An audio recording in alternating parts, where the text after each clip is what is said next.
Jadi untuk organisasi itu sendiri saya join di Badan Eksekutif Mahasiswa via UB 2025. Posisi saya sendiri itu sebagai staf dari Kedirjenan Kajian dan Toleransi Kementerian Agama. Nah, kami itu mempunyai acara yang cukup beragam, mulai dari diskusi lintas iman, kajian berbagai agama yang terbuka untuk umum dan sebagainya. Jadi intinya Kedirjenan kami itu membuat rukun antar agama dan toleransi antar sesama. Oke, siap. Oke. Saya sendiri sekarang saya lagi berhimpun dan berorganisasi di BEM Fakultas Perikanan dan Ilmu Kelautan, yang dimana ini navigasi selaras, yang memiliki navigasi selaras gitu. Untuk radikalisme sendiri di Islam itu sama sekali tidak diajarkan, Mas. Jadi Islam itu kan berarti kedamaian, keselamatan bagi seluruh umat. Terus juga radikalisme ini kan intoleransi kekerasan. Itu pun bertentangan dengan prinsip Islam, yaitu rahmatan lil alamin. Jadi rahmat bagi seluruh alam. Kemudian juga di Islam itu ada namanya ideologi Ahlus Sunnah wal Jamaah. Jadi Ahlus Sunnah wal Jamaah atau biasa itu Aswaja, itu dia merupakan nama yang biasa digunakan umat Islam untuk menunjukkan kalau prinsip dan praktik dalam Islam itu sesuai dengan sunnah Nabi Muhammad dan sahabatnya. Terus di Aswaja ini juga ada 3. Yang pertama ada tawasuh atau moderat, yang kedua ada tawazun atau seimbang, dan yang ketiga ada itidal.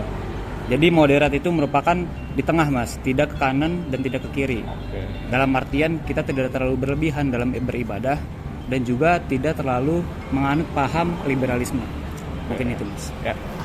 Mungkin paham radikalisme ini mungkin sedikit negatif ya menurut saya, karena ada pemaksaan ataupun tidak ada kompromi di dalam radikalisme terhadap ini, yang dimana sudah melekat pada masyarakat itu dan menjadi nilai-nilai tatanan sosial, dan akhirnya mereka dipaksa untuk pindah ke agama lain dengan secara paksa ataupun tidak terhormat. Untuk di BEM via UB itu ada namanya Kementerian Kastrat, Mas. Jadi Kementerian Kastrat itu merupakan Kementerian Kajian dan Aksi Strategis, di mana mereka fokus membahas isu-isu terkait pemerintahan, isu-isu politik dan sebagainya, termasuk radikalisme itu sendiri. Tapi tidak memungkinkan untuk kementerian lain ikut juga berpartisipasi dalam isu tersebut. Contohnya kami dari Kementerian Agama itu ada proker yang namanya Rumah Moderasi Beragama, di mana proker ini mengundang narasumber yang dimana dia ahli dalam moderasi beragama.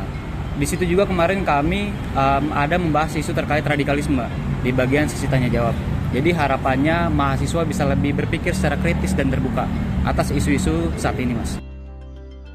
Kalau dari kementerian saya sendiri, saya mengikuti Kementerian Kajian Aksi dan Propaganda, yang dimana kita itu membuat kajian-kajian dan kita sebarkan lewat media sosial atau platform online lainnya untuk mencerdaskan ataupun kasih tahu ke mahasiswa bagaimana tentang radikalisme ataupun sebagainya, tentang paham-paham yang memang bersifat negatif bagi masyarakat ataupun mahasiswa.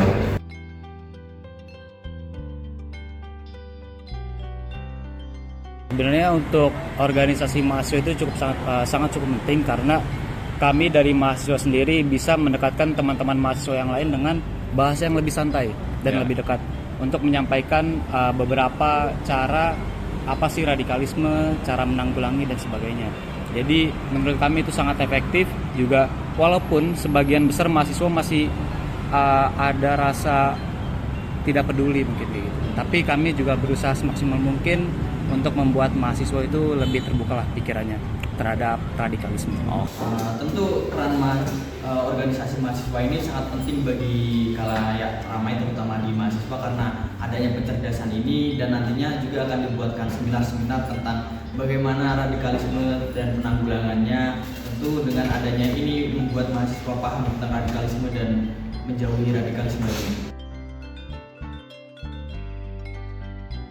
Menurut saya strategi itu ada 3. Yang pertama ada edukatif, yang kedua ada ideologis, dan yang ketiga ada kolaboratif. Maksudnya itu edukatif dalam artian kita harus tahu apa yang sedang kita perjuangkan. Yang kedua ideologis, maksudnya kita bisa mempertanggungjawabkan itu secara rasional. Dan yang ketiga, kolaborasi itu tidak sendiri.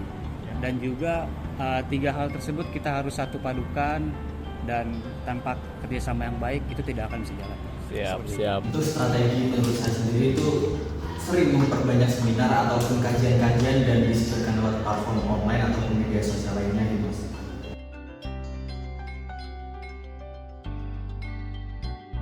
Contohnya itu kayak tadi, kayak ada beberapa mahasiswa masih kayak asing lah mendengar radikalisme, padahal radikalisme itu sendiri bisa saja terjadi di kegiatan yang kelihatannya biasa aja, tapi itu sebenarnya ada. Kemudian juga maka dari itu kami mendekatkan diri untuk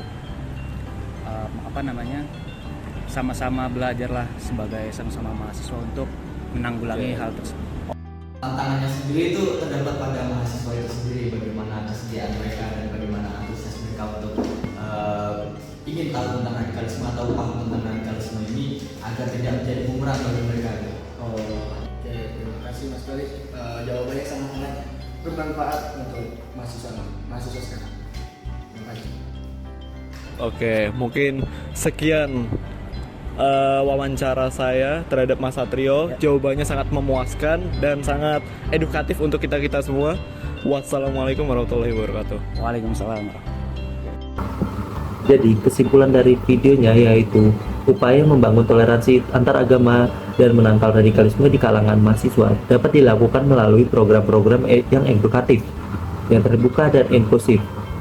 Di antaranya yaitu diskusi lintas iman, kajian keagamaan yang moderat, serta pemanfaatan media sosial menjadi sarana efektif untuk menyebarkan nilai-nilai kedamaian dan kasih sayang yang diajarkan dalam Islam.